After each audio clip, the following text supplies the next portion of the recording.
Olá, sejam bem-vindos a mais um programa do Aprender e Estudar em Casa. Meu nome é Isolina Martins Spínola, a professora de Biologia do 12º ano de escolaridade.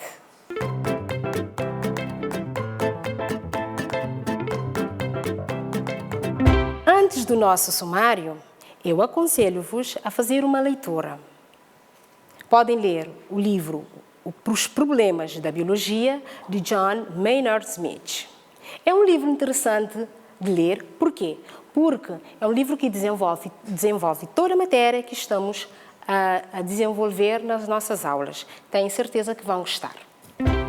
O sumário da aula de hoje, vamos continuar a estudar os argumentos a favor do evolucionismo, vamos estudar os argumentos paleontológicos ou da paleontologia e os argumentos embriológicos ou da embriologia. Na aula passada, estudamos os argumentos da anatomia comparada. Este argumento estuda o grau de semelhança dos caracteres morfológicos entre indivíduos que, à primeira vista, nos parecem ser diferentes.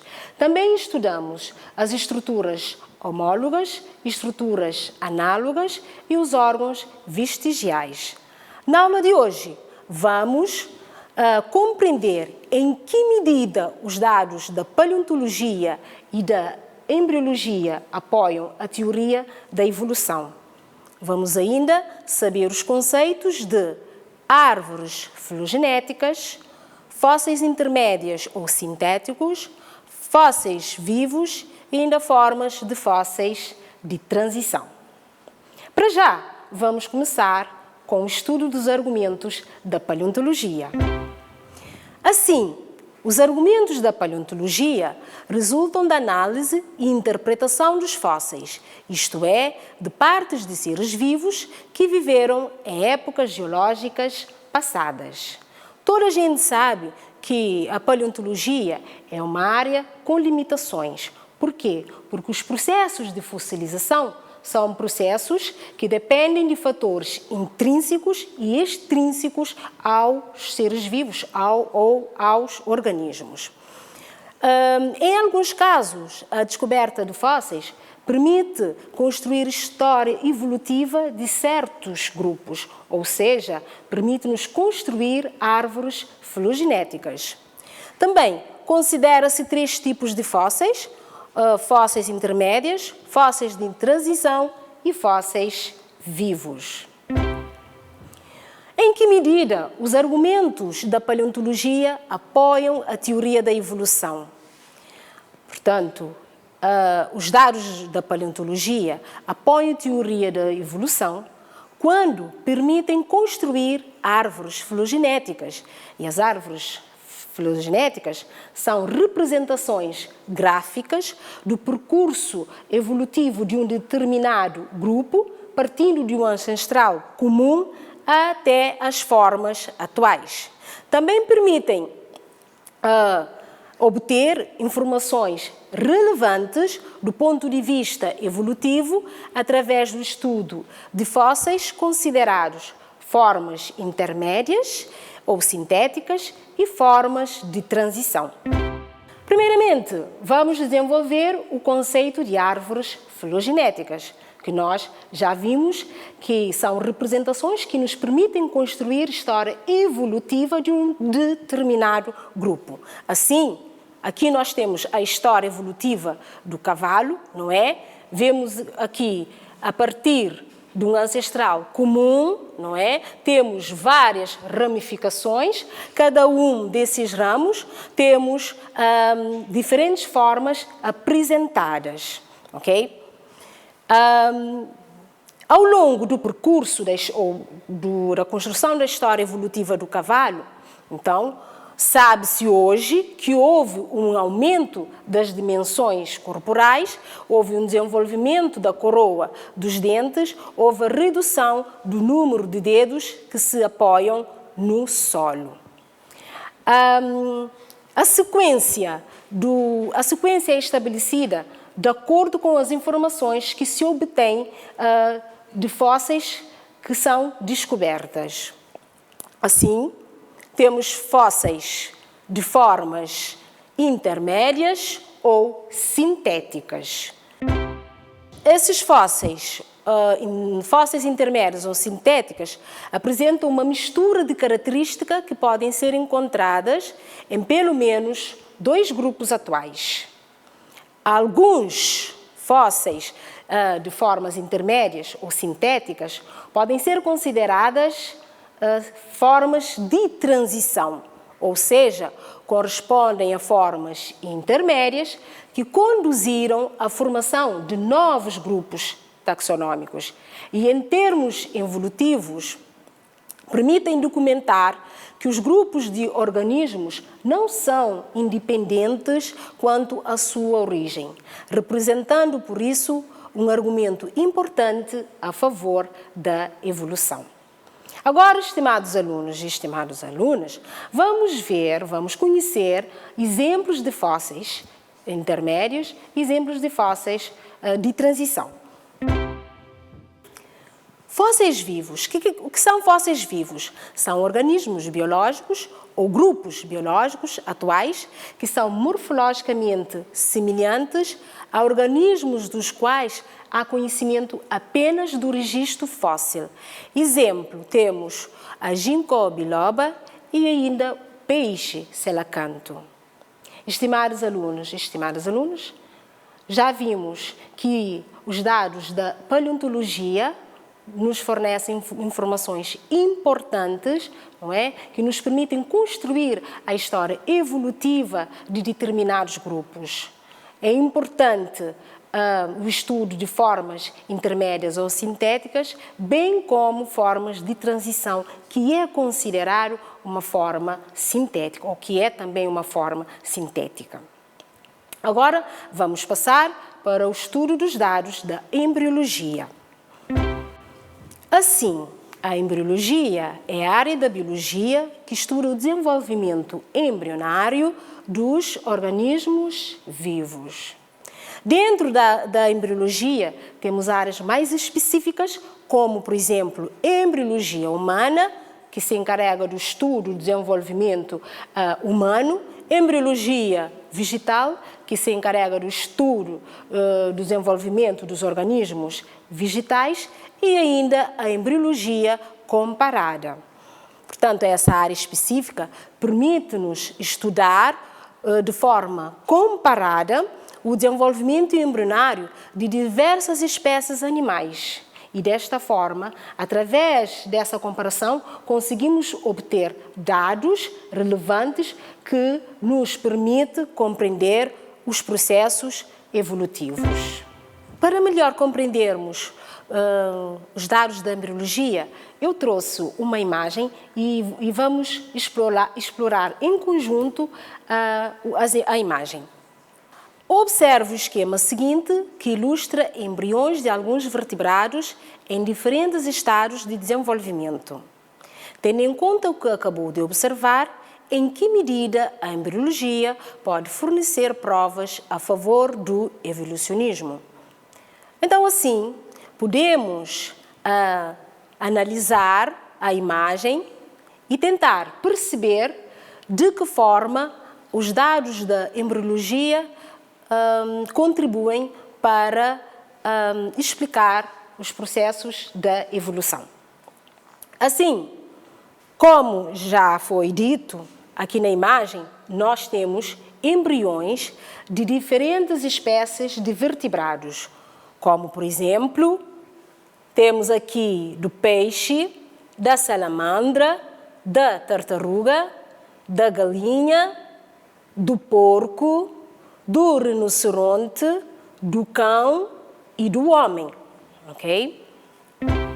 O que é que nós verificamos? Verificamos que nas primeiras etapas do desenvolvimento desses embriões, não é? Existe uma semelhança na forma, ou seja, todos os embriões são semelhantes, ok? E as diferenças vão aparecendo nas etapas posteriores. Também nota-se que nas primeiras etapas de desenvolvimento, todos os embriões apresentam focetas branquiais. As focetas branquiais são estruturas que desenvolvem-se nos peixes, correspondem aos órgãos respiratórios, enquanto que nos vertebrados terrestres as facetas branquiais modificam-se e regridem e não se consegue identificar mais tarde as facetas branquiais nestes organismos. Também temos caudas. Todos os embriões apresentam caudas. A cauda é uma estrutura posterior ao ânus. No caso do homem, essa estrutura desaparece, não é? Podemos analisar também que existe um padrão de semelhança nas primeiras etapas de desenvolvimento. A partir desse padrão de semelhança, surgem modificações, okay, que nos permitirá identificar cada organismo. Portanto, nas fases posteriores, depois de surgirem essas modificações, fica mais fácil identificarmos o organismo, o embrião de cada organismo. Assim, nos organismos mais complexos, como o homem, não é?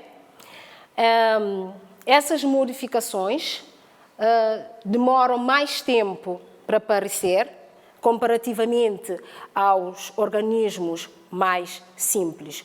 Ou seja, muito cedo aqui conseguimos identificar que nesta fase de desenvolvimento que aqui temos um peixe. Portanto, já se nota características semelhantes a um peixe.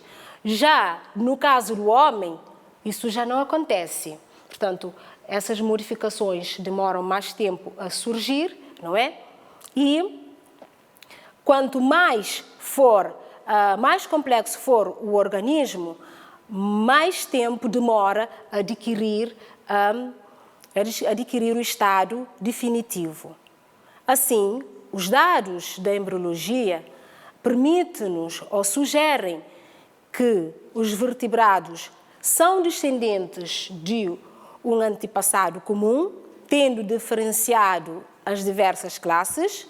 Quanto mais complexo é o animal, mais tempo demora a adquirir a forma definitiva, e ainda que os animais mais simples, ou seja, menos evoluídos, cedo apresentam as características que vão prevalecer no estado definitivo. Estão a acompanhar? Muito bem. Então agora passemos ao exercício.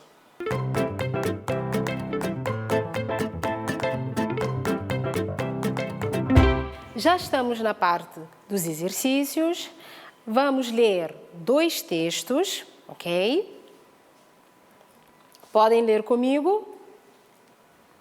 Leia o seguinte texto. Quando os vertebrados conquistaram o céu? Se as penas parecem no presente um atributo do voo, recentes descobertas mostram que elas surgiram muito antes das aves. A maior parte dos pequenos dinossauros com penas eram formas terrestres corredoras. Estudos recentes sugerem um novo cenário adaptativo para a origem do voo. O movimento das asas, com penas, incapazes de assegurar a sustentação, facilitava a deslocação em zonas inclinadas, como o tronco das árvores. Eis porque essas estruturas anatômicas foram selecionadas e desenvolvidas nos pequenos dinossauros ancestrais das aves. Vamos para o texto 2. Na China, foi descoberto um pequeno dinossauro chamado Microraptor, que evidencia penas, quer nos membros anteriores, quer nos posteriores, possuindo 2 pares de asas. Pode dizer-se que a seleção natural assegura a utilização oportunista em novas funções de estruturas pré-existentes. As penas surgiam nos dinossauros e desempenharam funções que não são aquelas que hoje lhes atribuímos. Já lemos os dois textos e agora vamos compreender o que é para fazer. De acordo com a leitura do texto, vamos classificar as afirmações que se seguem de verdadeira ou falso. Vamos dar 2 minutinhos para pensarem e resolver a questão.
Conseguiram? Espero que sim. Então agora vamos conhecer quais são as afirmações que são verdadeiras ou que são falsas. Vamos lá. Primeira afirmação, verdadeiro ou falso? O Microraptor é uma forma sintética. Verdadeiro ou falso? Muito bem, afirmação verdadeira. Segunda afirmação, o Microraptor apresenta características de répteis e das aves. O que é que respondeste? Muito bem, é uma afirmação também verdadeira. Terceira afirmação, será que é verdadeira também? Vamos ver. Pode-se concluir que os répteis terão surgido depois das aves. O que é que acham? Verdadeira ou falsa? Será que os répteis surgiram depois das aves? Claro que não. Afirmação falsa. Quarta afirmação. O Microraptor constitui um argumento da paleontologia a favor do evolucionismo. Ou será do fixismo? O que é que acham? Verdadeiro ou falso? Muito bem. Afirmação verdadeira. Agora, por último, quem acertou? Os dados dos textos constituem argumentos da embriologia. Verdadeiro ou falso? Lógico que é uma afirmação falsa.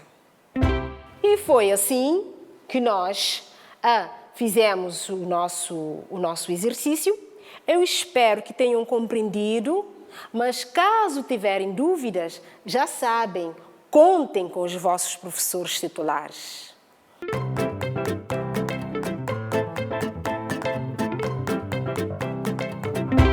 E para fazerem em casa, 2 TPCs. Primeiro TPC.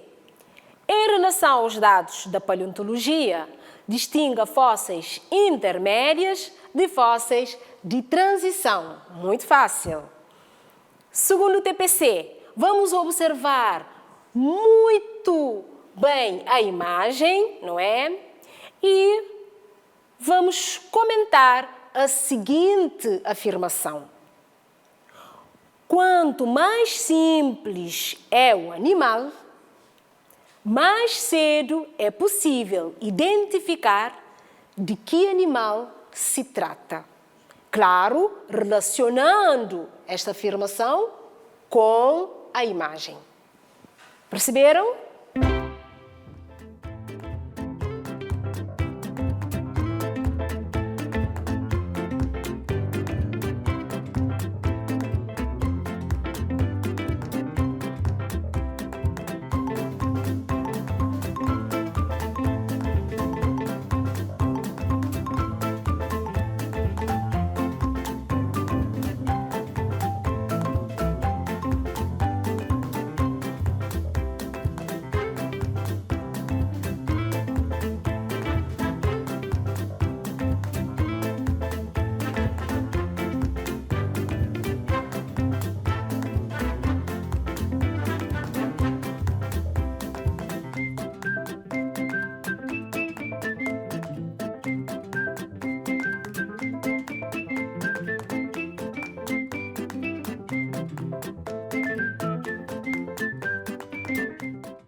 Quase a chegar ao fim da nossa aula, mas antes vamos recapitular a matéria que foi desenvolvida na nossa aula. Assim, o que é que nós vimos? Hoje foi estudar os argumentos a favor do evolucionismo, nomeadamente argumentos da paleontologia e argumentos da embriologia. Também compreendemos os conceitos de árvores filogenéticas, o que são fósseis sintéticas ou intermédias e ainda as formas de transição. Vimos também que as formas de transição correspondem a formas sintéticas que fizeram a transição para novos grupos de indivíduos. Eu gostei muito de ter estado convosco na aula número 6 de Biologia e até a próxima aula do Aprender e Estudar em Casa. Fiquem bem!